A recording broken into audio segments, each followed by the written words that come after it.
So you want to start an online business, but you have absolutely no idea where to start. Well, I've been in your shoes.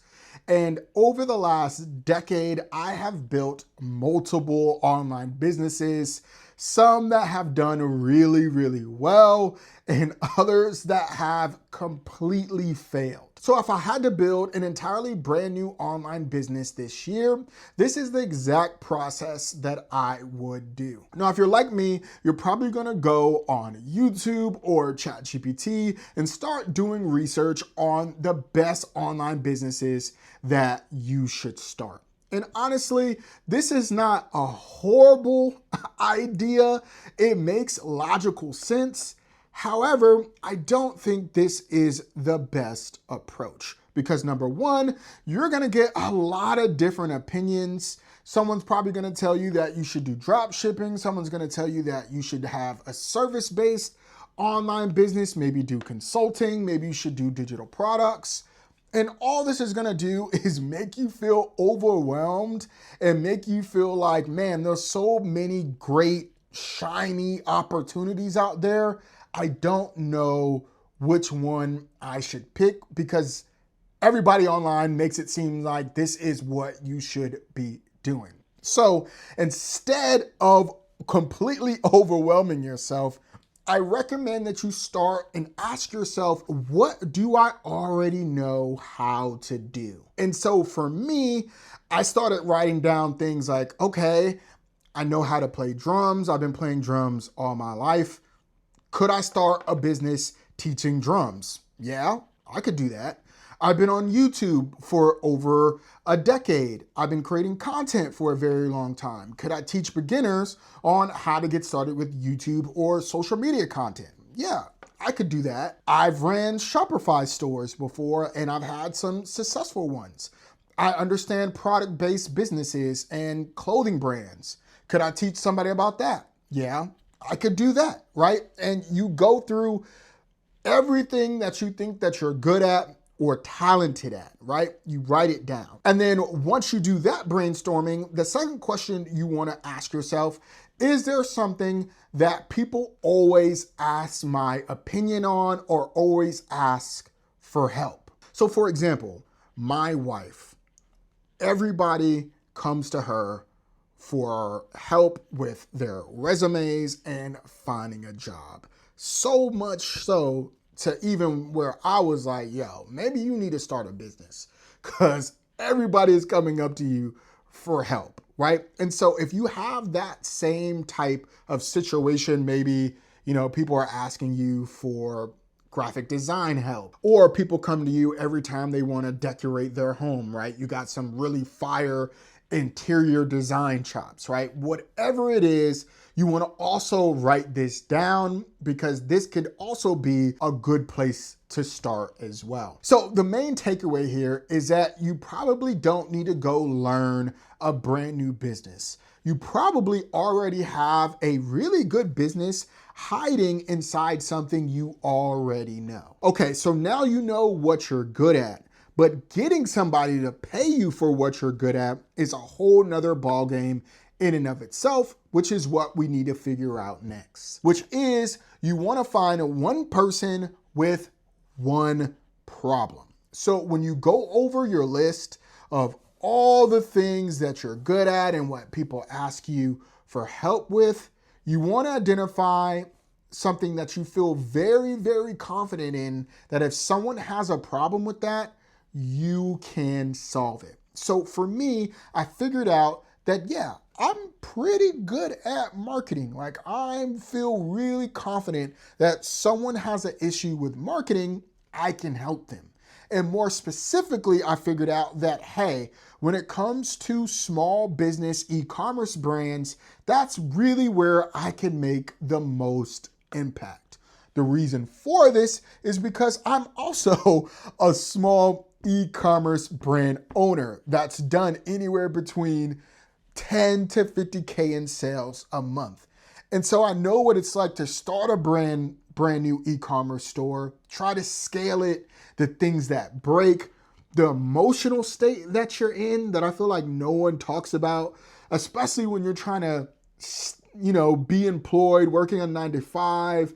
You maybe even have kids. You're trying to run ads because everyone's telling you to run ads, but they're not working. Everyone's telling you to post 1,000,000 times a day on social media, but you don't know what to post or you don't have time. Like, there's so many things that goes into running an e-commerce brand, especially when you're first getting started, that I deeply understand because I've been through it. So if there's something like that also for you, that is a great place to start. Maybe your thing isn't marketing. Maybe you've lost 100 pounds and you know what it's like to lose that much weight, and your emotional state and dealing with cravings, right? And trying to set up meal plans and trying to find time to work out while balancing kids.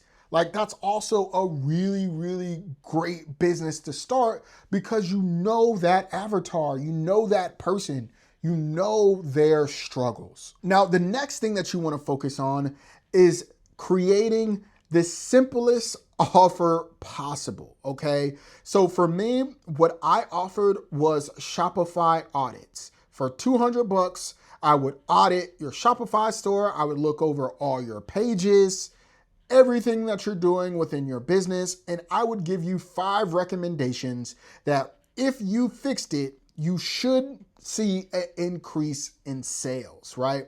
And normally these were blind spots that I knew that they probably weren't thinking of or even knew to fix. So this gave a lot of value to these business owners. Now, for you, it can be literally anything. It could be a $37 ebook that goes over how to cook. This could be coaching plans. If you're in the fitness niche, right, you can give people workouts or diet plans. If you're in interior design, you can do one-on-one Zoom calls where you go over the layout of their house and then just send them the furniture that they need.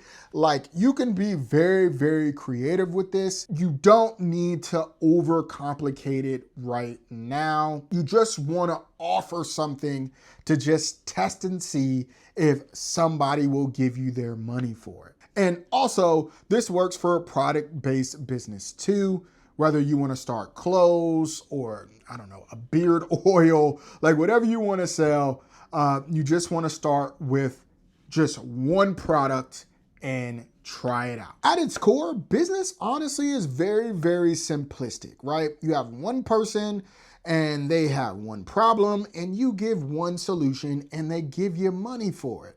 That's it. It only starts to get super complicated when you start trying to think about your website and your logo and operations and, your P&Ls and your finance and all this other stuff. But honestly, none of that matters if the solution you're providing, your person doesn't want it. At that point, you have no business. So first, you just need to validate, is the problem you're trying to solve something that somebody is gonna give you money for? Because basically, you honestly have no idea if this is a good business idea or not. And there's really only one way to figure out if it is, and that is getting one person to pay for your solution. Now, there's really 2 good ways to do it, and I'll provide 3 just as a caveat. And the first way is through cold outreach. This is where you tell everybody who will listen that you have a offer for them. So you can tell your friends, you can tell your family, anybody who would listen, hey, this is what I'm offering. If you know anybody who you think would be interested, let them know I provide this service or I have this product for sale first. After that, you could go to like cold DMs and emails. For example, let's just use my Shopify audits. If I wanted to reach out to people that I know have Shopify stores that, are just starting, I can reach out to them. Hey, I noticed that you just started your store. I would love to help you out if you're doing less than 50K or less. cold outreach, DMs, emails, right? The second thing that you can do is create social media content, which I think most people start out with, especially if you're a little bit uncomfortable reaching out to people, just directly through cold email or DMs. You can create content around what you offer, which is super cool and a very low barrier entry to get your offer out there, and you don't lose anything other than time. And the third thing is paid ads. Now, I've always run paid ads even when I'm trying to validate a new business, because I don't like to wait. Sometimes reaching out to people takes a long time, and creating content can take a long time to really grow and get the reach that you're trying to, get at. So for me, I'd rather just pay, because I can get data really, really fast, and I can see, okay, 1,000 people went to my website, nobody bought.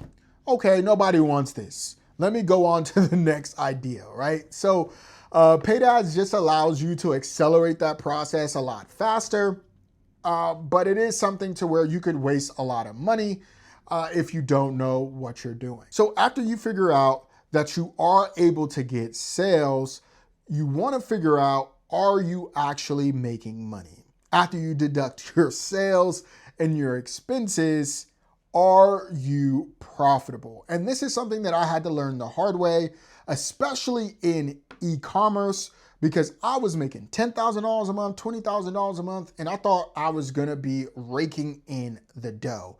But after I calculated my shipping fees and product cost and advertising costs, I think I left with less than 10% of my gross sales. And honestly, for me, I felt like it wasn't even worth the headache of running this business with such low profit margins.